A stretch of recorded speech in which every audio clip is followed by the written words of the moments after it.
22nd, 2015. Okay, we'll begin with the homage to the Buddha.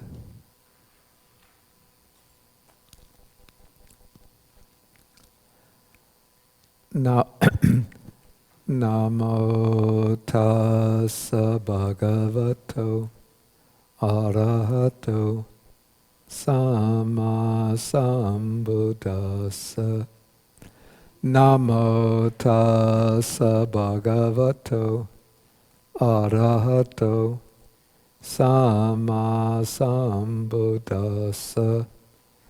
Namo tassa bhagavato arahato sama sambuddhassa. Okay, good morning, everybody. Okay, so we are continuing with the discussion of Sutta number 137 in the Majjhima Nikaya. This is called the Saḻāyatanavibhanga Sutta.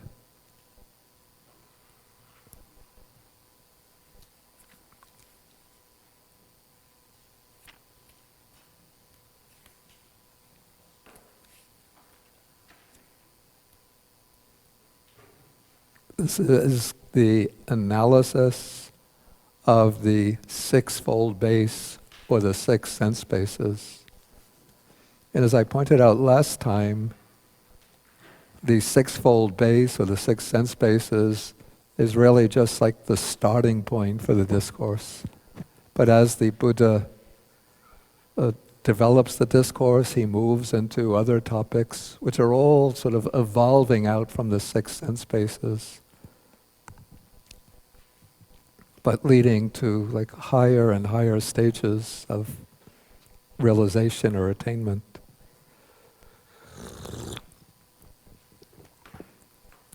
So last time we went over the six internal sense bases, which are the six sense faculties: the eye, ear, nose, tongue, body, and mind. The six external sense bases, their corresponding objects, the six classes of consciousness, and the six classes of contact, the contact of the mind or consciousness with the object through a sense faculty. Then the 18 kinds of mental exploration, and the 36, what are called the 36 positions of beings.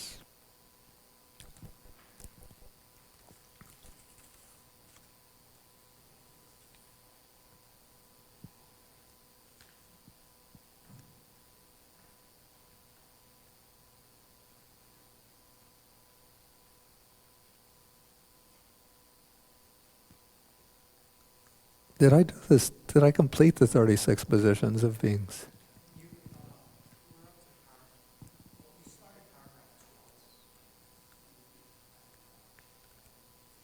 Okay.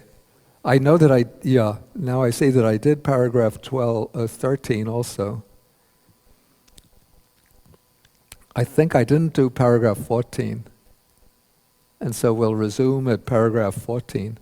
So the 36, what are called the 36 positions of beings, just to recapitulate, and you find them sort of laid out schematically on the handout, that we have six kinds of joy based on the household life, and this is briefly summed up as the joy at gaining forms, the six sense objects: forms, sounds, odors, tastes, tactile objects, mental objects.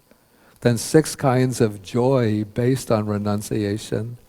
This is the joy that arises along with insight into the impermanence of the six kinds of sense objects. Then there are six kinds of sadness based on the household life.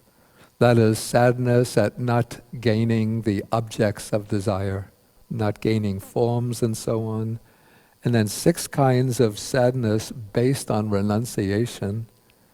And that is a little bit, initially it's a little bit perplexing, but basically it is when one has insight into the impermanence of the sense objects, but one is not able to reach any kind of higher attainment, then one has this sadness or displeasure at the thought, when shall I enter and dwell in that base that the noble ones enter and dwell in? And so one has a longing for what is called the supreme liberations, and then grief or sadness arises based on that longing. Okay, so then this applies to forms, sounds, odors, and so on. So we get 6 kinds of sadness based on renunciation. Okay, then we come to the new section. This is 6 kinds of equanimity based on the household life. And as I explained last week, this distinction of household life and renunciation is sort of not necessarily tied down to those who are householders and those who are monastics, but it's rather the attitude or the orientation that is the key distinction. Whether one is being oriented towards grasping and clinging, in which case it's called something that pertains or based on the household life, and if one is inclined towards relinquishment, giving up attachment, then it is based on renunciation. Okay, so now we come to the 6 kinds of equanimity based on the household life. And the word for equanimity here is upekkha. Usually we think of upekkha in Buddhism as being always a positive virtue. But here a distinction is made between upekkha as a positive virtue and also upekkha as, call it a fault, a defect, a liability. So the 6 kinds of equanimity based on the household life would be upekkha as a defect or a liability.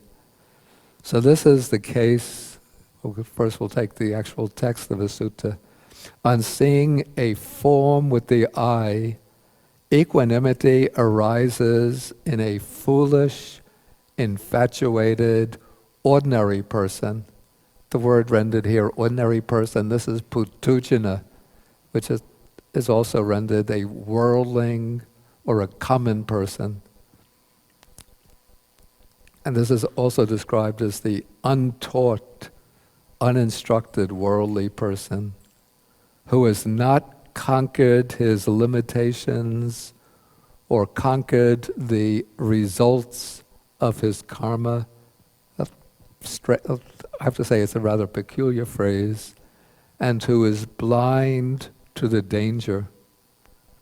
So I would describe this as what we might call dull indifference, the kind of neutrality of the attitude of maybe apathy or complacency, of not caring one way or another.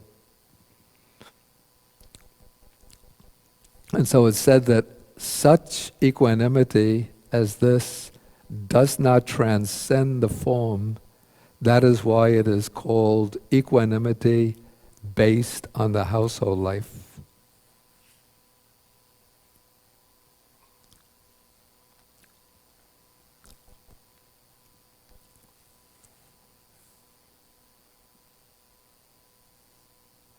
Yeah, the commentary explains this as the equanimity of unknowing, of lack of knowledge.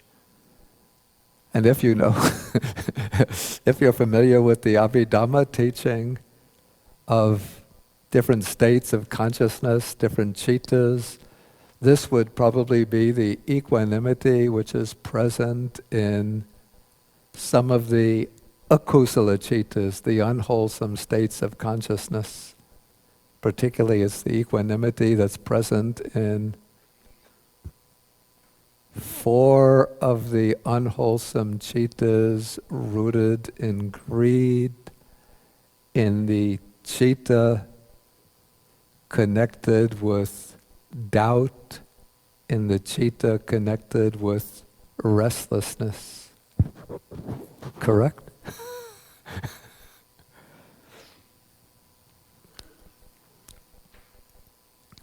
Okay, so the simplest way to understand this is, I use the phrase dull indifference, worldly apathy, or as the commentary explains it, the equanimity which is based on unknowing or ignorance. Okay, then we have the 6 kinds of equanimity based on renunciation. Then these are explained as the types of equanimity that arise as a result of insight knowledge. So when one knows the impermanence, change, cessation of forms, one sees as it actually is with proper wisdom that forms both in the past and now are impermanent, bound up with dukkha, with suffering, and subject to change. So in that case, equanimity arises, and such it's said that this equanimity transcends the form.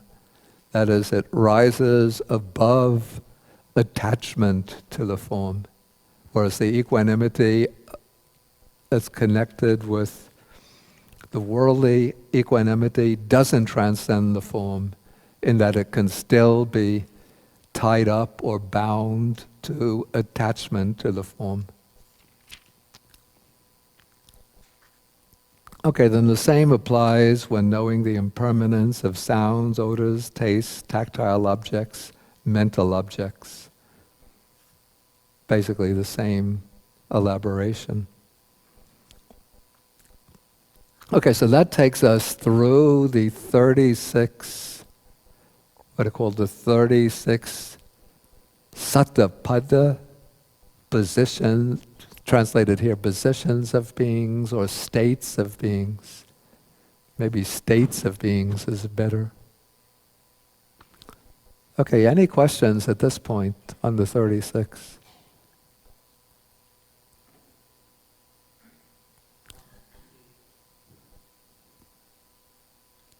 The equanimity based on the household life, that's not really equanimity, is it? It's more indifference than... Well, I would prefer the word indifference, actually, but in Pali it turns out to be the same word, upekkha.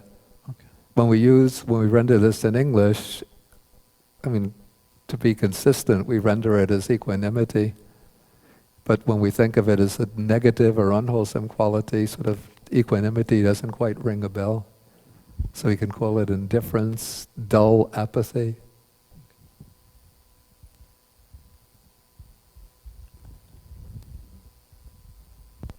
Okay, I don't see any other hands, so we'll continue. Okay, so the exposition of the 36 positions of beings sort of lays the foundation for what is going to come next. And this is the teaching which is directed towards what I would call the process of transcendence, of overcoming what is inferior or lesser in order to arrive at what is superior, at a successively higher state. And as we'll see, that the Buddha has laid this out in a kind of schematic way, almost as though one is climbing a ladder, going from lower steps on the ladder to successively higher steps on the ladder. Okay, and so the process of transcendence is summarized in a little statement or a little formula, which is by depending on this, abandon that. And so even this brief statement of the process of transcendence shows that there are 2 factors involved. One is, you call this the aim of the process of transcendence, and that is to abandon what is lesser or inferior. But if we just say abandon this, then one is left without a method. And so then the Buddha gives the method with the other phrase, which here comes first, depending on this. So by relying on something which is superior, then one is able to abandon what is inferior. Again, to use the simile of a ladder, let us say it's a really long ladder, sort of leaning against a building. Then when one is climbing the ladder, one doesn't simply use your feet to go from one rung of the ladder to the next rung of the ladder, but one holds with one's hands, one holds on to either the rails of the ladder or to the higher rungs so that one is secure and doesn't stumble and fall off the ladder. And so one depends on the higher things, in this case, in order to abandon, to give up the lower things. Okay, so let's see how the Buddha lays this out. So he says, here, by depending and relying on the 6 kinds of joy based on renunciation, abandon and overcome the 6 kinds of joy based on the household life. It is thus that they are abandoned. It is thus that they are, here Nyanamola used surmounted, but maybe I would prefer transcended or overcome. Okay, by depending and relying on the 6 kinds of grief or displeasure or sadness based on renunciation, abandon and overcome the 6 kinds of sadness based on the household life. It is thus they are abandoned, thus they are overcome. By depending and relying on the 6 kinds of equanimity based on renunciation, abandon and overcome the 6 kinds of equanimity based on the household life. It is thus they are abandoned, thus they are overcome.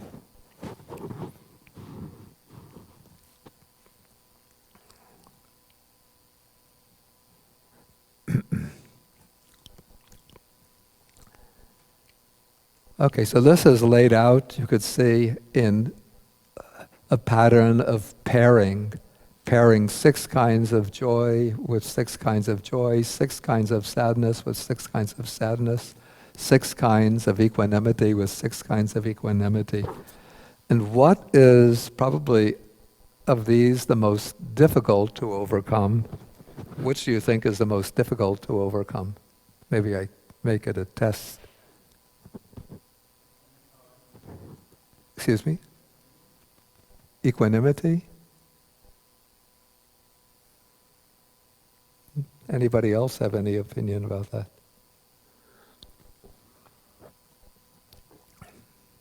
What is it that craving really yearns for and attaches itself to?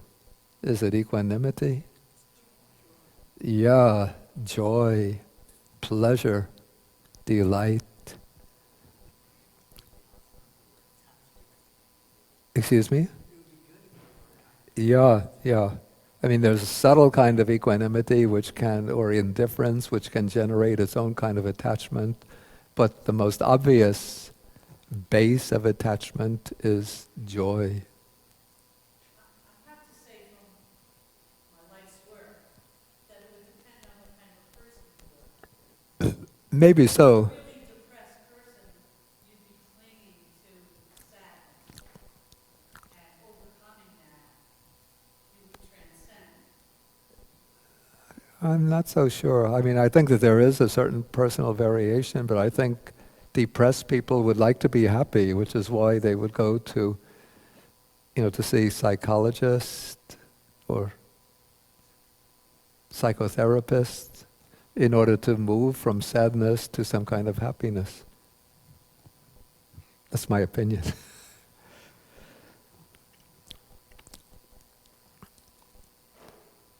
Okay, so how does one renounce the joy based on the household life? The sutta doesn't actually explain in a methodical way how one does that, but the Buddha does give various methods in other suttas of developing, we call this the mind of renunciation, the mind that's ready to give up the joy or pleasure based on the household life. We get sort of a concise expression of this in what is called the progressive discourse of the Buddha. For example, I think we find this in Sutta number 56.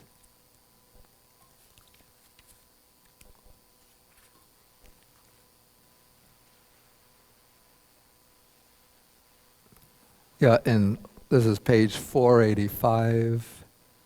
Okay, when the Buddha is giving a progressive instruction to the householder Upali, he explains the danger, degradation, or you could say the vanity and defilement in sensual pleasures and the blessing of renunciation. Okay, so one way to give, or at least one approach to giving up the joy based on the household life is to see into, we might call this the danger, the adinava, the drawback, and the defilement of sensual pleasures or pleasures based on the worldly life. And what is the danger or drawback in pleasures based on the worldly life? At least from one angle.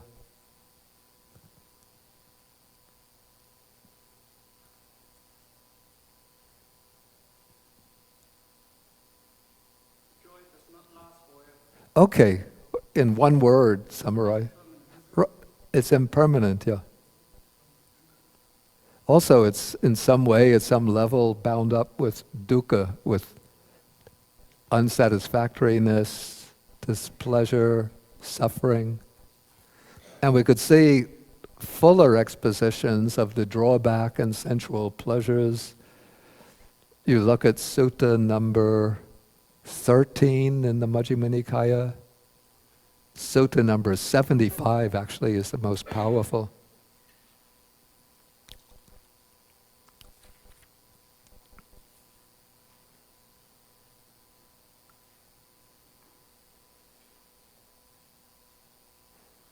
This is like on page 611, where the Buddha compares the joys or pleasures of sensual indulgence to that of a man with a skin disease.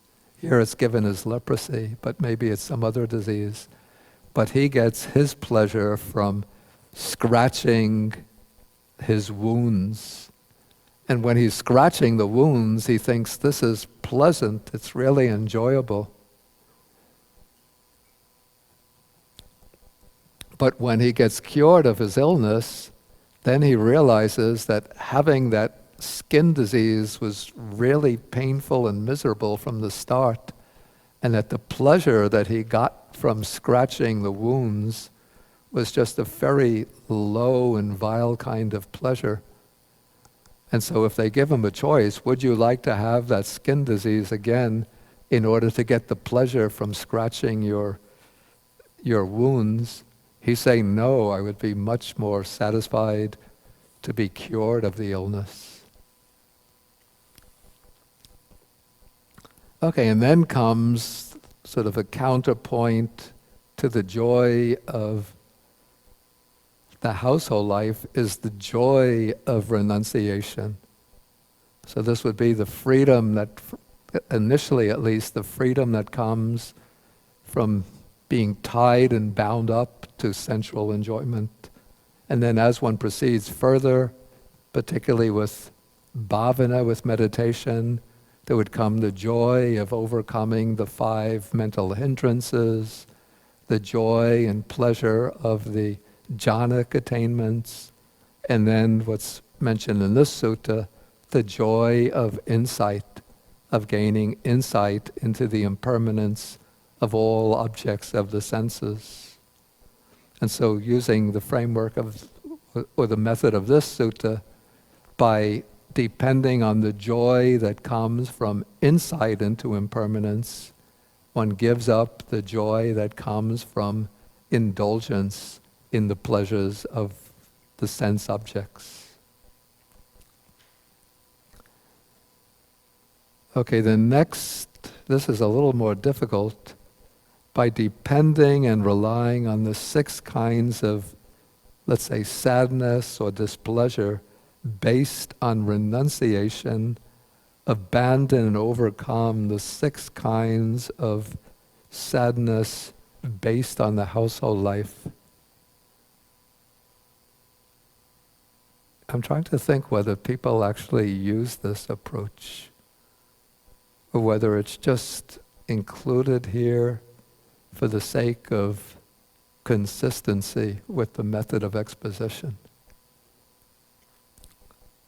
Can anybody think of particular cases where one might use the sadness based on renunciation to overcome the sadness based on the household life?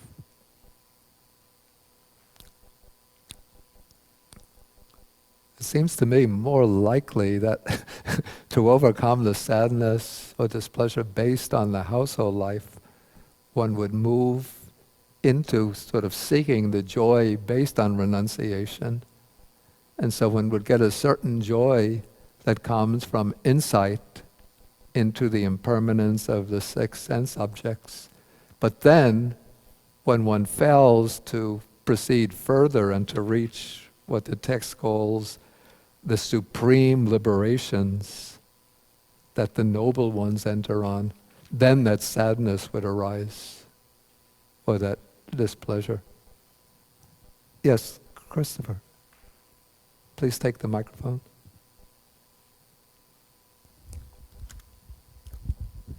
I think sometimes if you have some kind of personal, like, existential crisis, Yeah. you can have some hint of the knowledge, things are, Wait. you can have some hint of the knowledge that everything is impermanent, the universe is so vast, what am I? Yeah. And that's kind of a grief based on renunciation, I feel like, which leads you away from worldly distractions, watching TV, stuff like that. Yeah, that's a possibility. Anybody else have any?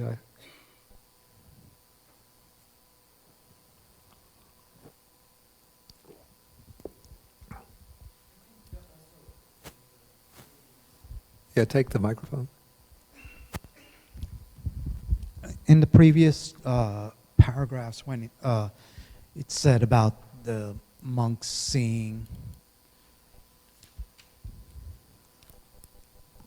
when shall I enter upon and abide in that? When you see how hard it is to get to those states, you see how our joy in the worldly life leads us further away, and that kind of creates more grief, I think, in that by depending on relying on 6 kinds of grief, you're seeing that you don't see that as joy anymore, you see that as grief. And that grief, I think, is contributing to more grief because you're seeing how it's leading you away from where you want to go. When we're trying to walk the path, I start to see how the worldly life leads you further away. Yeah. It's not joy anymore. You're seeing it as I see it as grief, because what starts out as joy always ends in pain. So you're seeing that the joy of the worldly life is really bound up with suffering and leads to more suffering. Exactly. Yeah.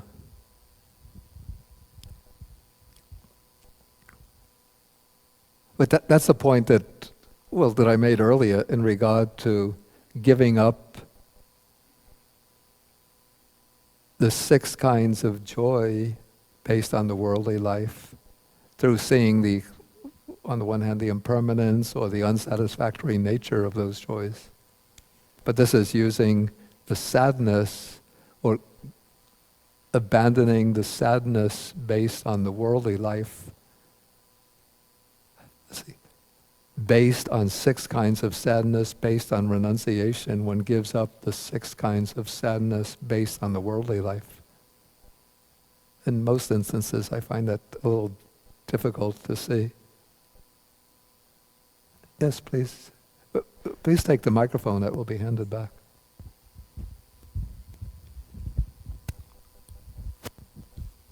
I'm not sure if this is directly related, but sometimes when I'm focused on suffering of a worldly nature, sort of an oh, woe is me nature, I can think about beings that are struggling simply to live. You think and how about much the beings that are just struggling to live and how much suffering we experience collectively, and think about how far we are from liberation, and that's sort of a transfer of my own worldly sadness to a sadness that's maybe of the renunciate category because it's looking at suffering collectively. Mm. Okay, possible. Okay, let's go on anyway. So now we come to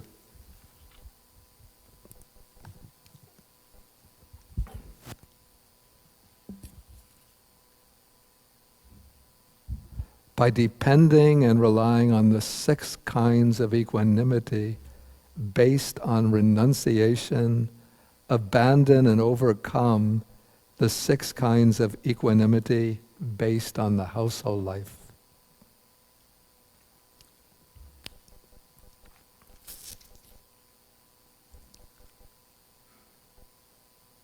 Okay, again. I don't know, I don't want to seem like a little too rebellious. But again, it seems to me that sort of the more direct way is to overcome, call this the 6 kinds of worldly apathy or indifference.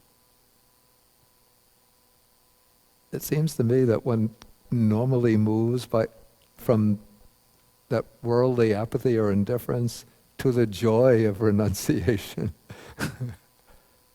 And maybe then from that joy of renunciation, then one cools that off to get to the equanimity based on renunciation. But that is sort of anticipating what's coming in the next section.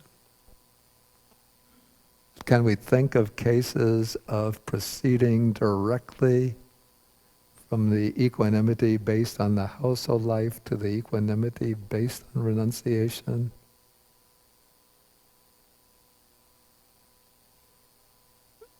Maybe somebody with very sharp insight who starts off as, let's say a worldly person immersed in this dull apathy and indifference. Then he learns about the Dhamma, starts practicing insight meditation.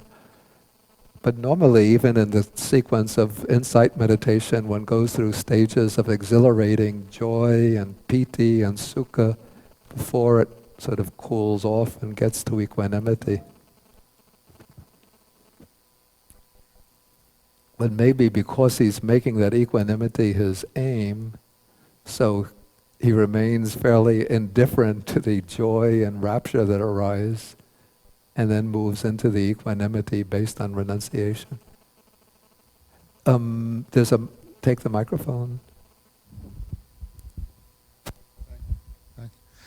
I would think that once you've experienced joy based on the worldly life, you become jaded after a while and indifferent to things. And it no longer stimulates you. Yeah. And then just you have as much of access to all these worldly stimulations as you could wish for, and yet they then pale because what do you go from there? Yeah. Kind of thing. So you become indifferent to it all. Actually, that's a good idea. That here, well, in this case, one is not so much going from equanimity based on the household life to equanimity based on renunciation, but one is going from the joys based on the household life, the pleasures, well, maybe through understanding their impermanence, their unsatisfactoriness, then one becomes indifferent to them with a healthy kind of indifference, and then one moves into the insight that leads to equanimity.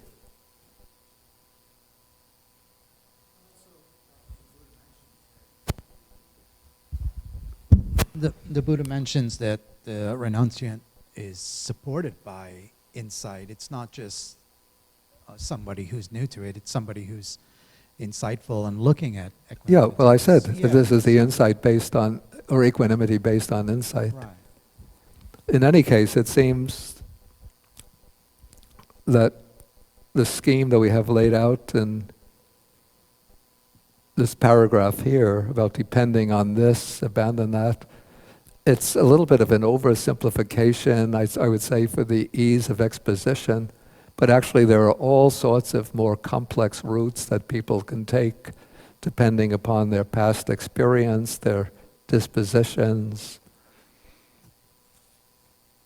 and just their way of evaluating and treating their experience.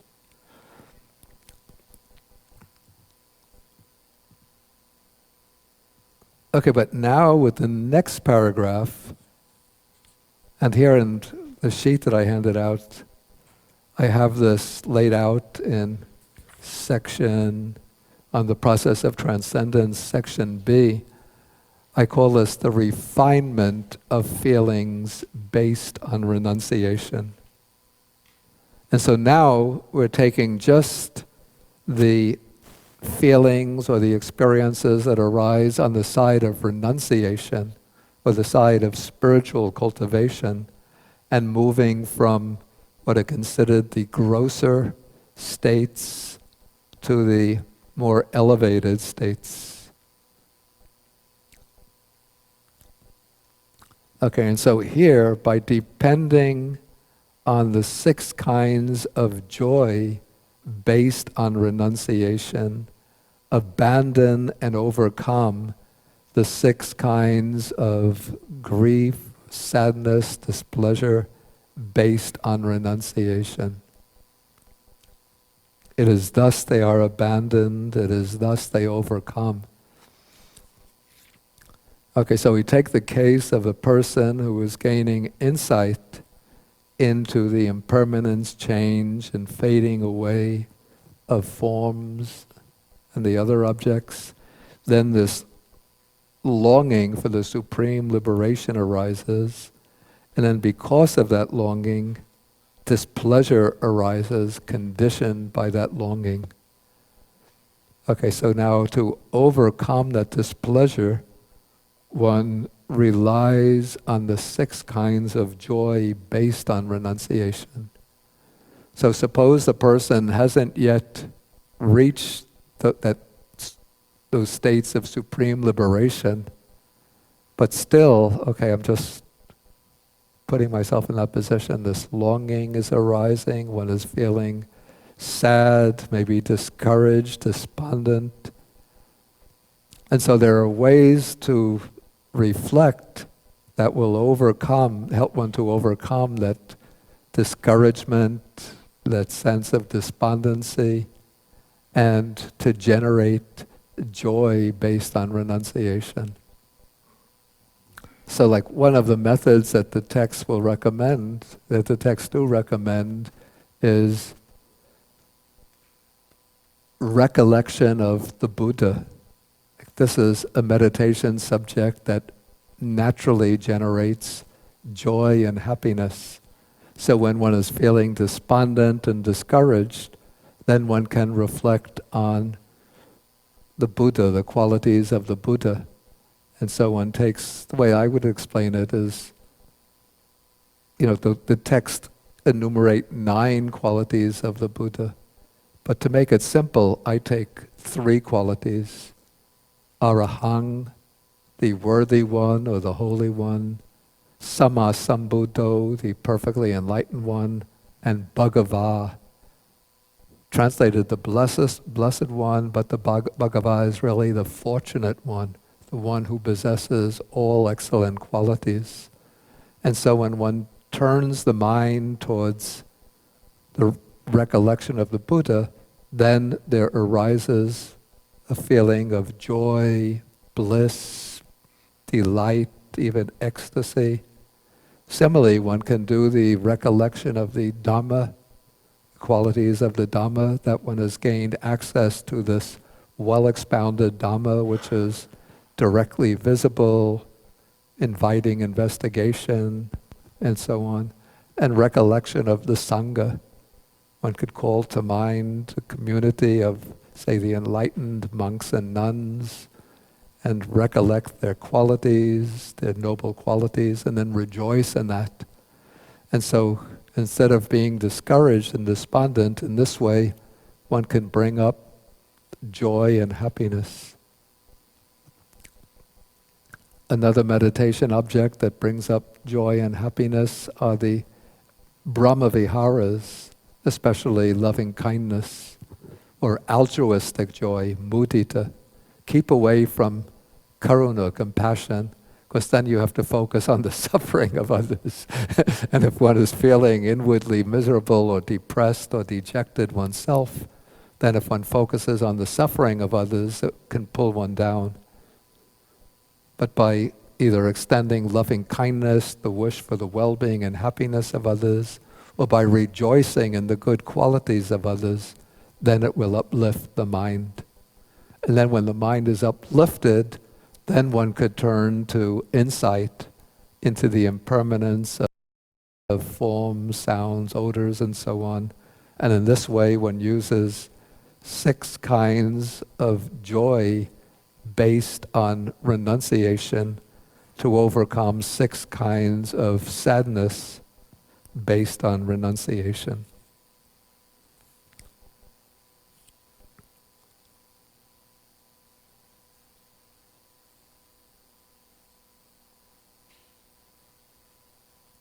Okay, but even the joy based on renunciation, the joy that comes from either deep samadhi or the joy that arises through insight, underlying that joy there can be a subtle attachment, a subtle clinging.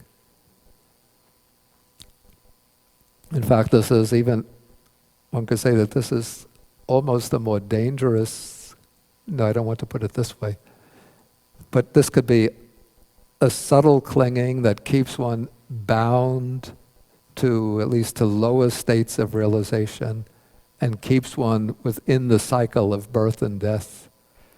And so to reach full liberation, one has to overcome even that subtle clinging to states of joy, bliss, and rapture. And so this is to be done by replacing the feeling of joy with the feeling of equanimity. And so the Buddha says, by depending on the 6 kinds of equanimity based on renunciation, abandon and surmount the 6 kinds of joy based on renunciation. It is thus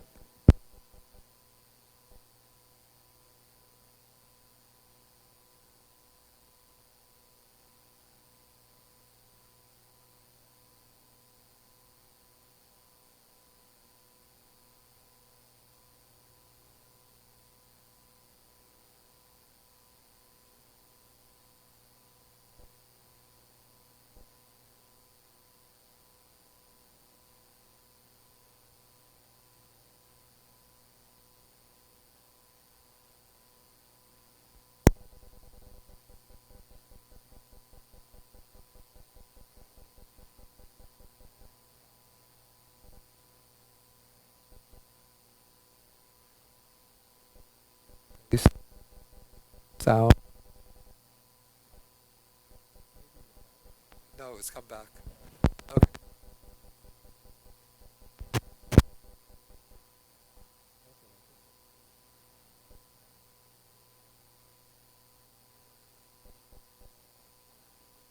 That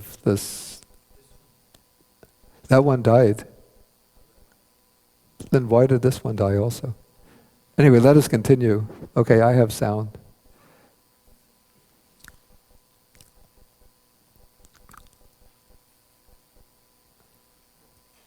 Okay, so when based on the 6 kinds of equanimity, based on renunciation, one overcomes the 6 kinds of joy based on renunciation. And I think this can be understood both from the standpoint of samadhi and from the standpoint of insight, vipassana. From the standpoint of samadhi, one could understand that after entering the first and second and third jhanas, which are accompanied by somanassa, by the feeling of joy or pleasure, one progresses to the 4th jhana, which is accompanied by neutral feeling or equanimity. And then from the standpoint of insight, in the early stages of insight, the experience of insight is accompanied by joy, delight, even bliss as one is gaining insight into the impermanence of things. But as one progresses further, then that feeling of joy subsides and is replaced by the feeling of equanimity. Don't worry about it, Johnny. We can just pass. People can just speak loudly when they have questions.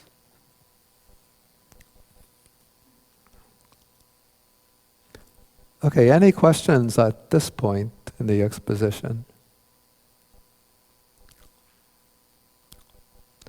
Okay, so now we pass on to the next section. Now the Buddha is going to be speaking about taking equanimity as the topic or theme, and then explaining how equanimity is successively refined. So he speaks about equanimity that is diversified based on diversity. So what is that? He says there is equanimity regarding forms, sounds, odors, flavors, and tangibles or tactile objects. This is equanimity that is diversified based on diversity. So this is contrasting you could say the equanimity which arises from sensory experience with now we're going to move to equanimity that's unified based on unity. And then to explain this, he says there is equanimity in regard to the base of infinite space, the base of infinite consciousness, the base of nothingness, the base of neither perception nor non-perception.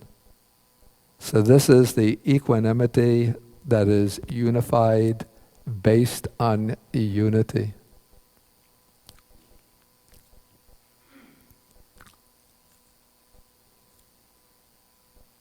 Okay, what is missing, not explicitly brought into this contrast, is the equanimity that's present in the jhanas, the jhanic attainments.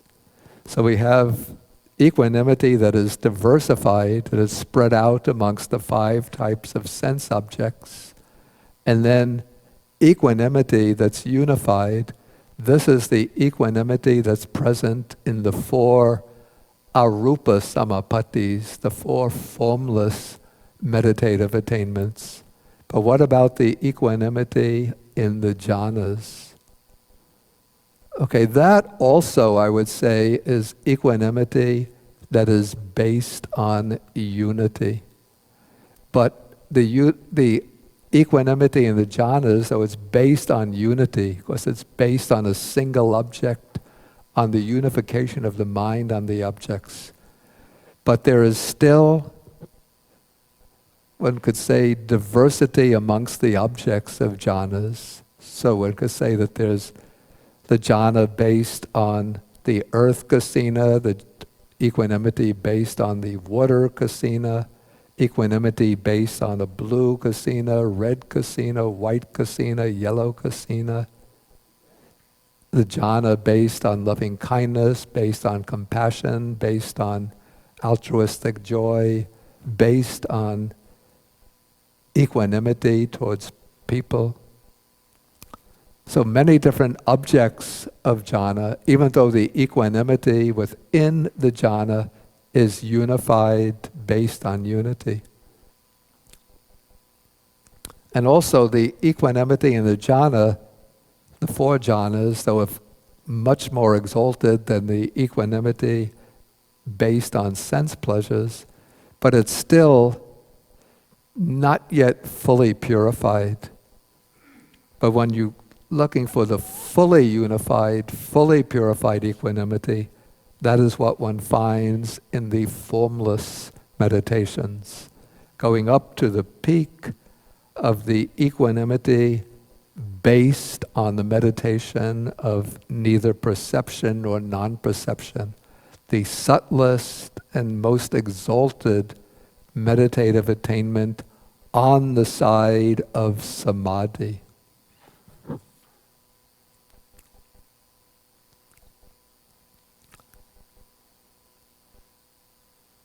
Okay, so the Buddha says, now he brings in the aspect of transcendence here.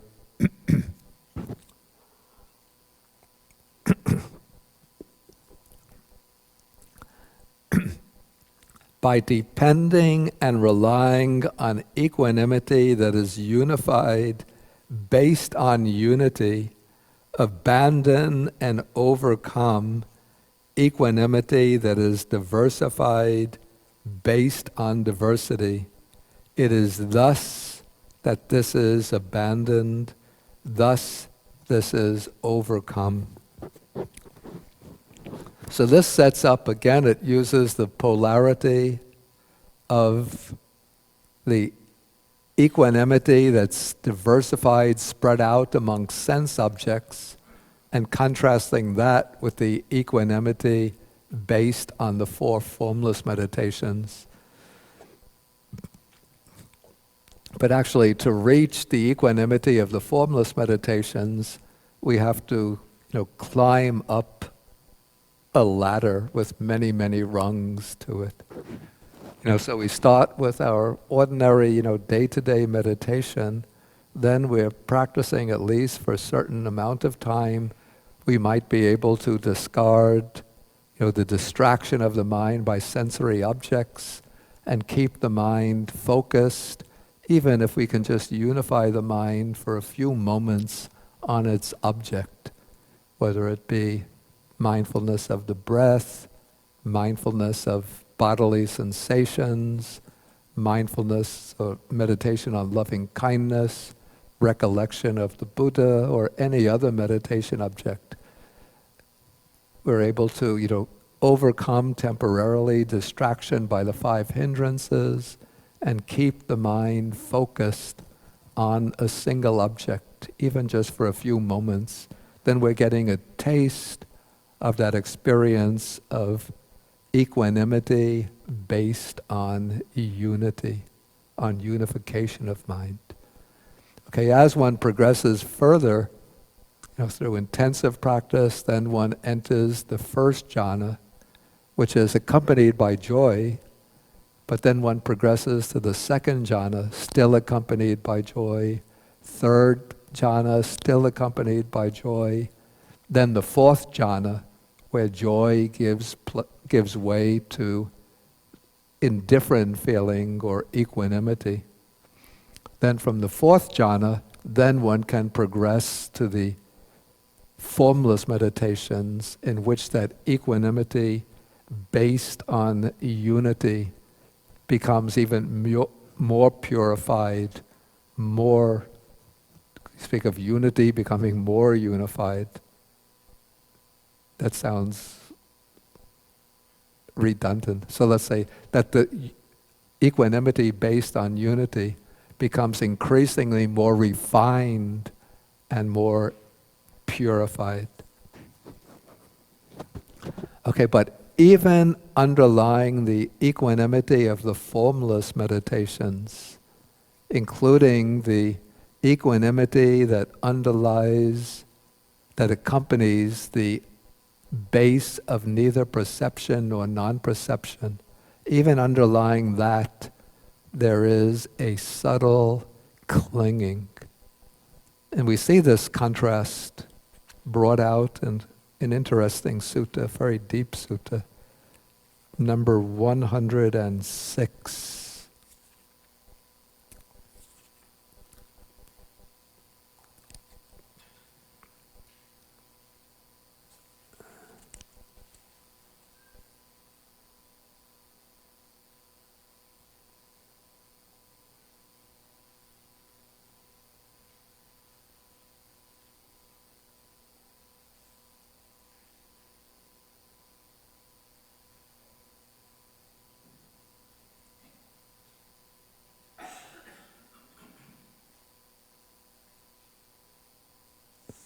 Okay, this is on page 872.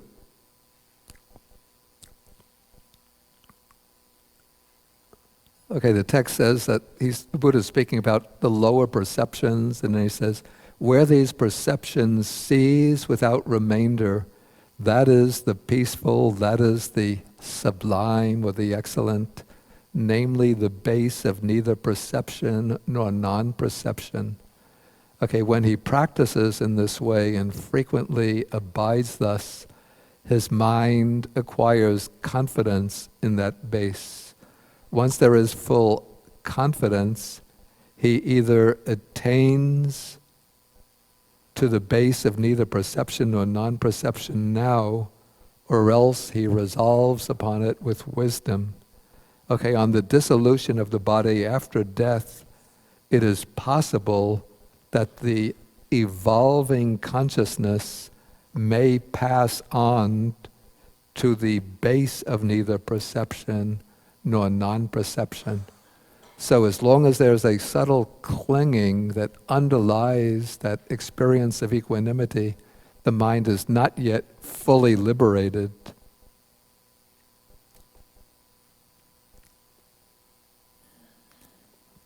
And then later on the same, or lower on the same page, the Buddha says when the monk clings, he's clinging to the base of neither perception nor non-perception.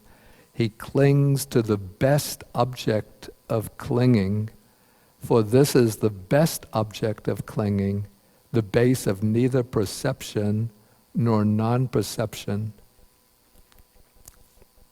Okay, but then the Buddha goes on to explain how the monk practices in such a way that he attains that base. This is on page 873. Thus he obtains equanimity, but he does not delight in that equanimity, welcome it, or remain holding to it. And since he does not do so, his consciousness does not become dependent on it and does not cling to it. And the monk without clinging attains nibbana. Okay, so even though one attains the base of neither perception or non-perception, which has the most refined type of equanimity, one can either, if one doesn't see it with insight and understand it with insight, there'll still be a subtle clinging to it, and that clinging becomes a bond which keeps one tied even to rebirth into the base, the realm of neither perception nor non-perception, which is still a state within the cycle of birth and death. But when one overcomes that clinging, even to that subtlest equanimity, then the mind is liberated. And so the Buddha is going to explain this here using different terminology in the present sutta. He says,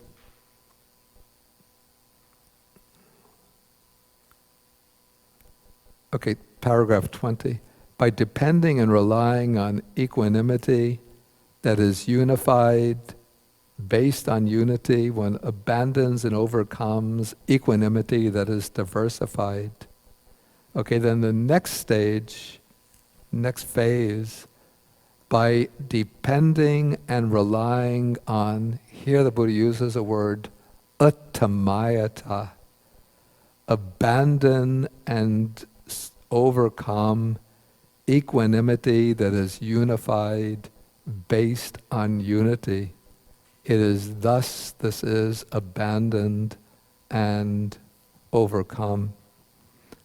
Okay, we have this term, uttamayata.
The word is actually created by stringing together a number of other words and particles. So first we have the negation which just means non, same as the English word non. Then we have tongue, which means that. Then the word maya, which means made of or made by. And then the suffix ta, which turns it into an abstract noun. Something like the ending in English, nis, N-E-S-S.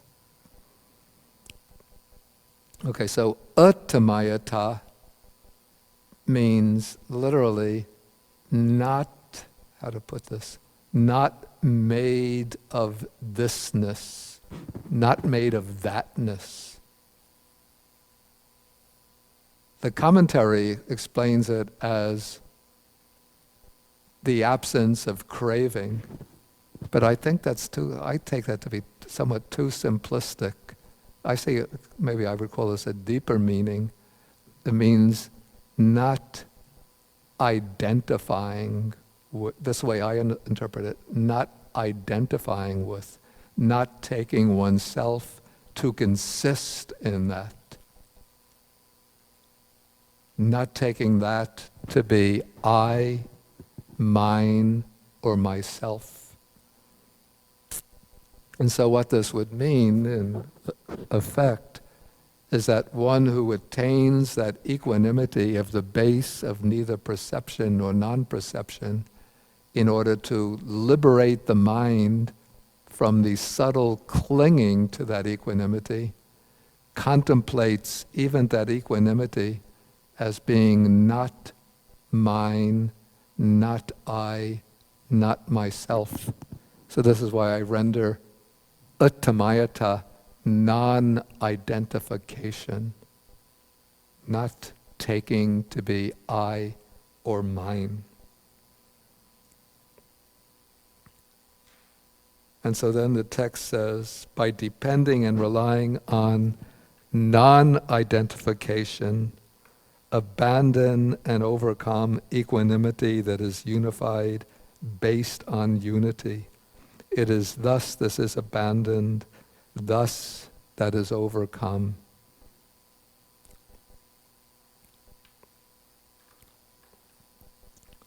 And then the commentary again identifies that uttamayata as, uses a technical expression that comes within the scheme of the Visuddhimagga.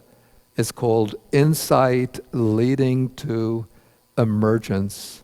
This is the insight that is a bridge between the earlier stages of insight and the attainment of the world transcending path.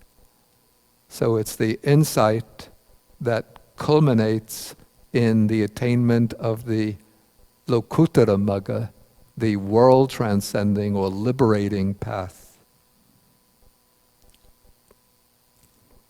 And so this would be a practitioner who, there are different routes that different practitioners take. This would be a practitioner who is able to achieve the formless meditative attainments, then uses insight into the impermanence and the selfless nature of the formless meditations in order to reach the supramundane path. And so such a practitioner would probably easily achieve arahatship.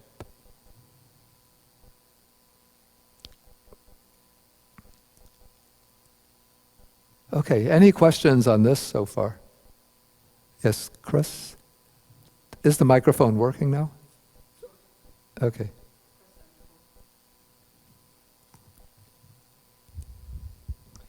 Could the word Attamayata, could that be referring to something like conceptual proliferation? Like instead of non-identification, like non-discrimination? Non-discrimination. Like kind of, in the Zen tradition, there's kind of an emphasis on abandoning conceptual thinking. I don't think it would be the abandoning of conceptual thinking as such, because conceptual thinking would have been abandoned within even the jhanas and the formless meditations. So here there is actually, one has emerged from the jhana, and one is actually, the way I see it, one is using a conceptual thinking as a mode of understanding the formless meditation, and seeing it as being not mine, not I, not myself. That's my interpretation. The expression itself, I have to say, is not, it's used in the text without explanation. And so it's almost a little bit like a riddle to figure out what does the word actually mean. So to get the meaning, one has to take it in the various contexts in which it's used. It seems like at some point you have to just give up the notion of self entirely. It's not even saying that something is not mine, it's just, or not myself. You just abandon this, even this notion of self.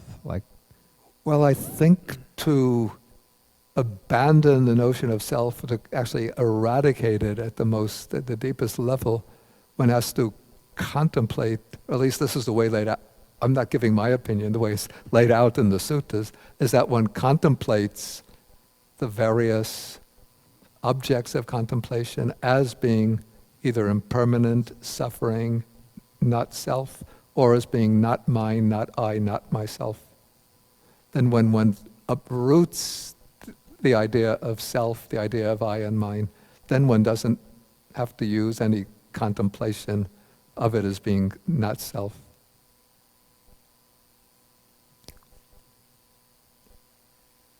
Any other questions?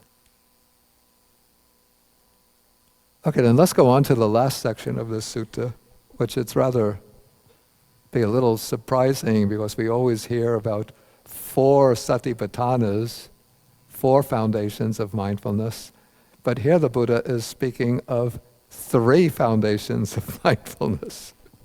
But they're quite different from the 4 foundations of mindfulness.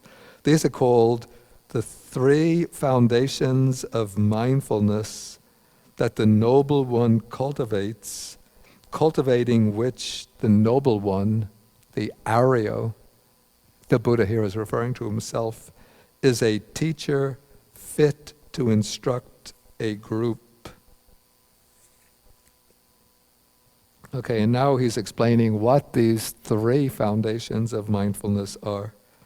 So he says, compassionate, concerned with their welfare, the teacher, the word satta always refers to the Buddha, teaches the Dhamma to his disciples out of compassion, saying, this is for your welfare, this is for your happiness.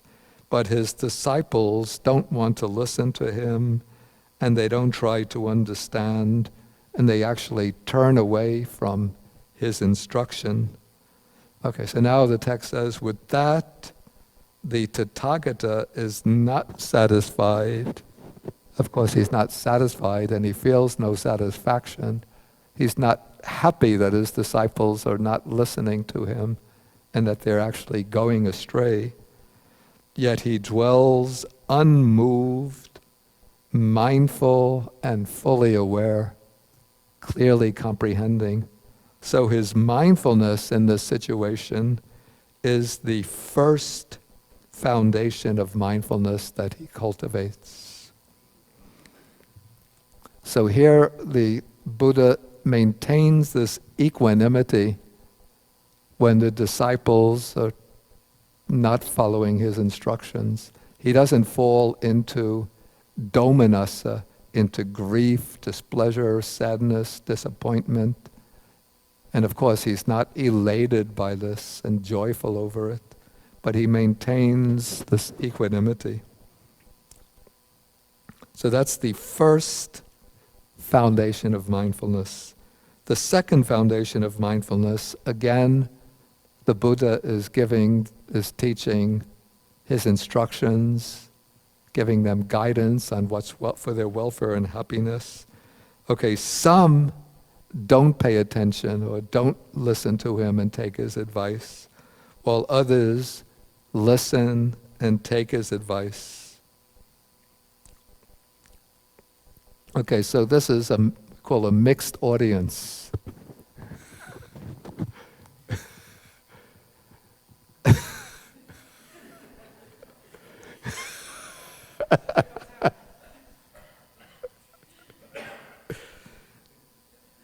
Okay, so with that, again, the Tathagata is not satisfied and feels no satisfaction.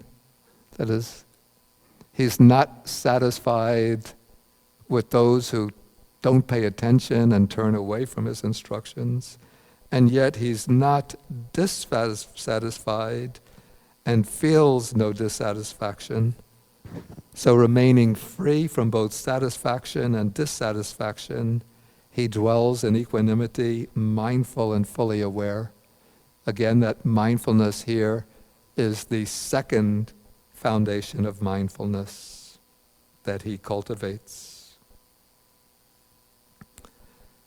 Okay, then the third situation, this is where the Buddha is teaching a group, and everyone in the group pays attention to his instruction and follows it.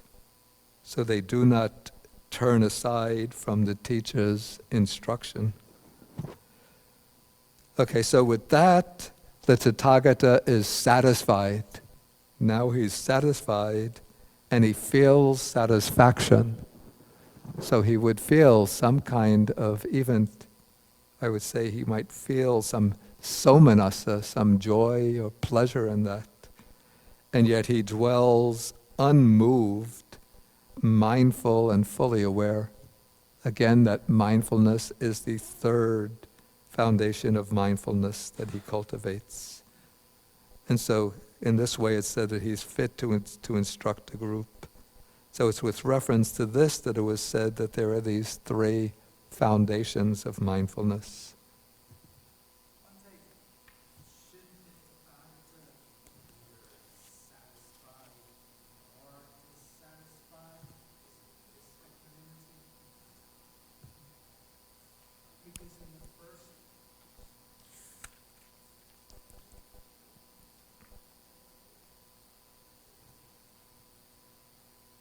You have to press, there's a button, you turn it up.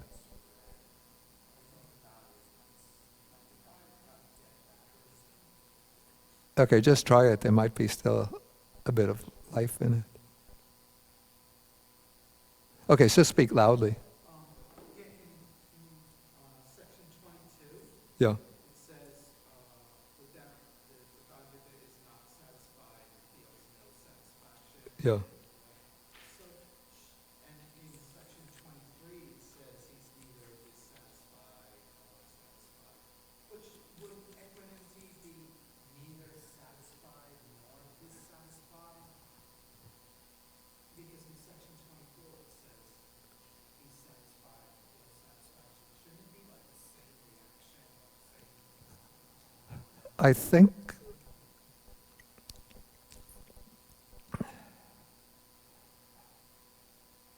no, I don't think that the Buddha, though it said that he remains unmoved. I didn't check the Pali word on this. But I think what's meant by unmoved is that he's not moved by attachment to the situation. But when the disciples listen and pay attention and follow his instruction, he'll feel happiness over that. And he would feel pleased with that. It's not like he's, just a completely unfeeling block of stone. Yeah, Edwin. You have to speak loudly now.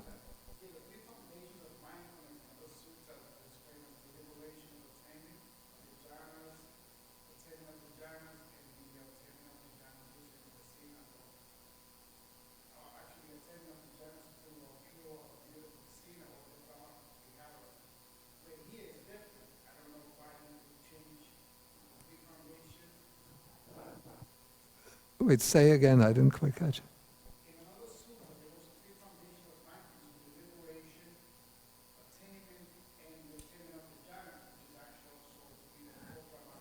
Which other sutta did you see three foundations?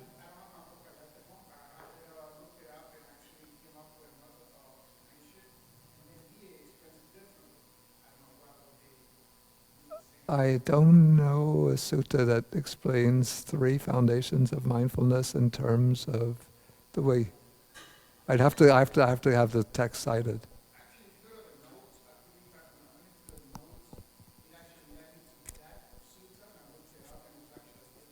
Let me see.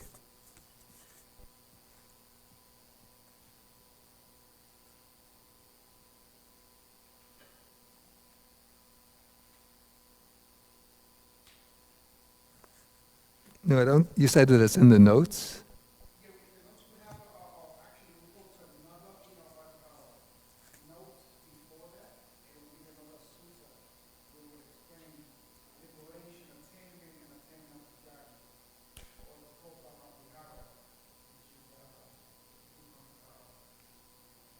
That's referring to the next section, not to the three foundations of mindfulness section.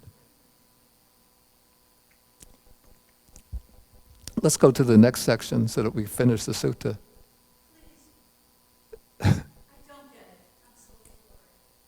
The three foundations of mindfulness are. Okay, in this case, the Buddha, in a way, mindfulness here is in the background, but when the disciples are not listening, not following instructions, the Buddha doesn't feel satisfied, and yet he remains unmoved, mindful and clearly comprehending. When there's a mixed audience, some following, some deviating from his instructions, the Buddha is not satisfied and feels no satisfaction. I would think, I have to say, that he should be satisfied and feel satisfaction with those who are following the instruction. And yet he's not dissatisfied. I have to say, the second one I'm a little puzzled by myself. The third one is obvious. Okay, when the disciples follow the instructions, then the Buddha is satisfied and feels satisfaction.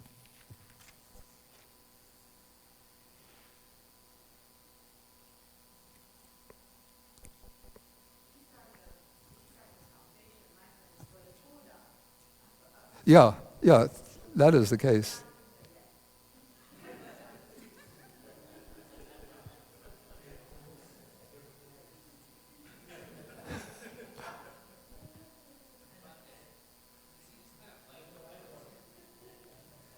The second one needs a little further thought, but let me just go quickly to end the sutta. Okay. Okay, so the three foundations of mindfulness, they qualify the Buddha as the teacher. So then it goes on to say, among the teachers of training, he is the one called the Anuttara Purisa Dhammasarati, the unsurpassed leader or trainer of persons to be tamed. And with reference to what was this said? Okay, then he uses the simile of the elephant trainer who is able to train an elephant so that the elephant will go in any direction in which he's instructed to go, east, west, north, or south. Similarly with the horse, with the ox. So those are animals to be tamed. And the word used here is Dhamma, to be tamed. Not Dhamma, but Dhamma. Okay, but in describing the Buddha, his role is that of a Sarati, which means like a trainer. Literally, it's a charioteer who trains Purisa Dhamma, persons who are capable of being trained or tamed. And how does he do that? He tames a person to go in 8 directions.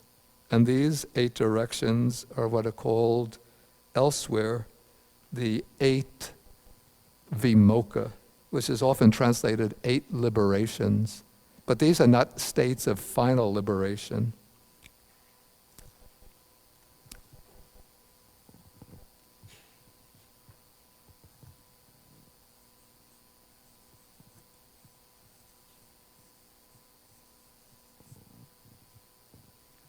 But these are temporary liberation of mind.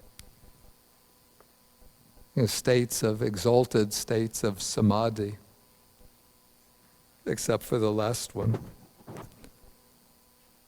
Okay, the first 3 are a little problematic. I don't want to go into attempts to explain them here, but the first 3 seem to be different modes for attaining the 4 jhanas.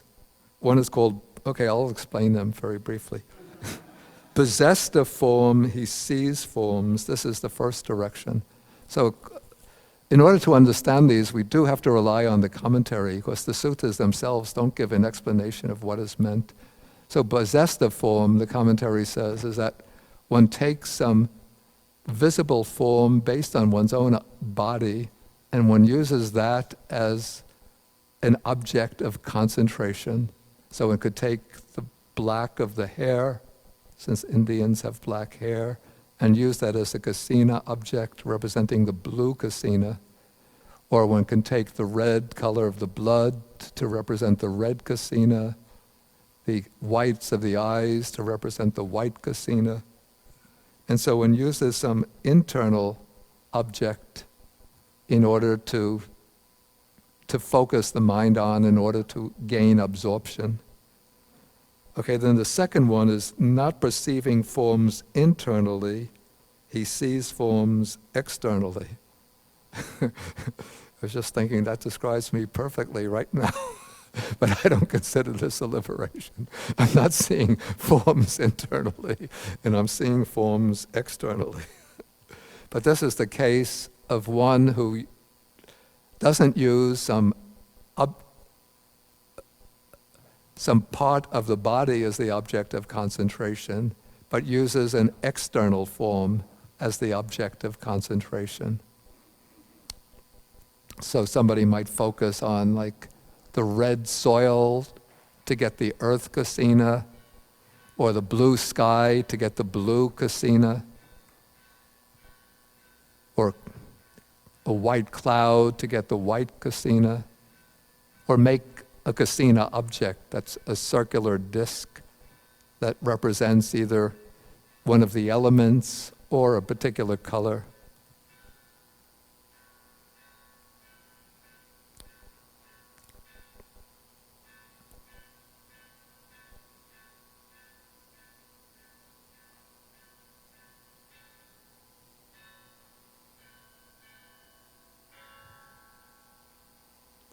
Okay, then he's resolved only upon the beautiful. This is what you're referring to, Edwin. This is using either extremely beautiful color kasinas, I think that would be the correct interpretation, extremely beautiful colored objects as the basis for meditative absorption. But the commentary says one could also consider this to refer to the Brahmaviharas, or the 4 divine abodes: loving kindness, compassion, altruistic joy, or equanimity. Okay, then come the 4 formless meditations, and then the last one is the special attainment called the cessation of perception and feeling, which is attained not merely through samadhi meditation, but as through the combination of samadhi and insight. Okay, so then the text concludes by saying that guided by the Tathagata, the person to be tamed goes in these 8 directions. And that takes us to the conclusion of the sutta. Okay, at this point, I'll have to stop, and if there are questions, points for discussion, we'll meet here again, say 12:15, then we can have some discussion. Okay, let us end with the sharing of the merits.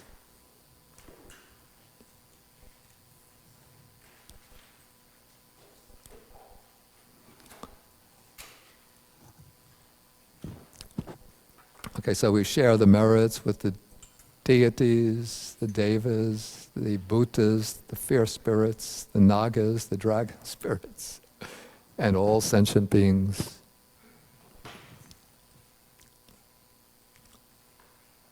And then, before we do that, next week we have the class on Sutta number 138. Should be able to do the whole thing in one session.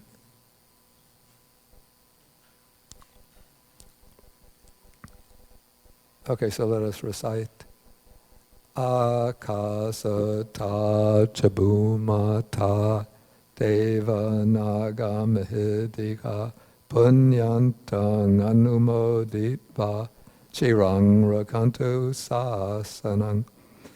Akasata chabumata devanaga mahidika punyantang anumoditva chirang rakantu desanang. Akasata chabumata devanaga mahidika punyantang anumoditva chirang rakantu mang parang.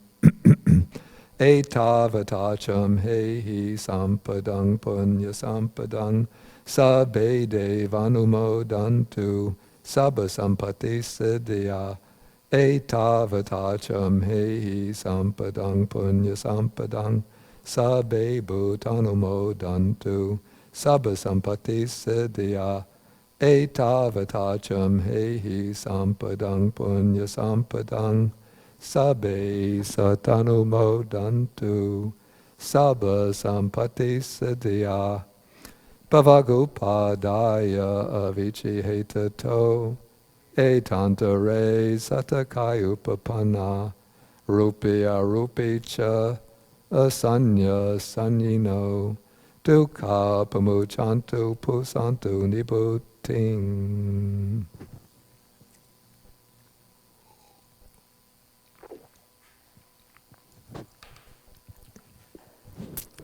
Please remember that I think it's 2 weeks from now. There's going to be a 3rd retreat on the Abhidhamma. So even if you haven't taken the first 2 retreats, if you want to come to this retreat, still possible. No prerequisites. And I think it'll be pretty intelligible on its own.